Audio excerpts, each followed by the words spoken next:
Ladies and gentlemen, this is Miss Cosmo 2025.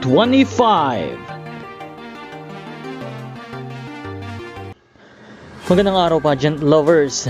Narito na naman tayo para sa panibagong mainit na balita mula sa Miss Cosmo 2025. Ngayong araw, pag-usapan natin ang napakabonggang traditional costume presentation ng ating Miss Philippines Cosmo 2025 na walang iba kundi si Miss Chelsea Fernandez. Grabe, Pilipinas! Kumukulo na naman ang social media matapos lumabas ang stunning photos ni Chelsea Fernandez suot ang kanyang traditional costume mula sa Sultan Kudarat. Isang obra na tunay na nagpapakita ng yaman ng kultura, sining at tradisyon ng Mindanao. Makikita sa kanyang kasuotan ang intricate beadwork, royal silhouette at makasaysayang detalye na sumisimbolo sa katatagan, tapang at ganda ng kultura ng ating mga Pilipino. Talagang showstopper si Chelsea.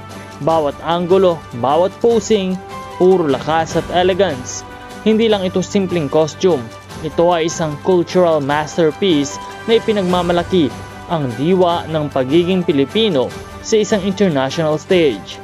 At syempre, kitang-kita ang confidence ni Chelsea na parabang sinasabi niyang kaya niyang ilaban ang Pilipinas hanggang sa dulo.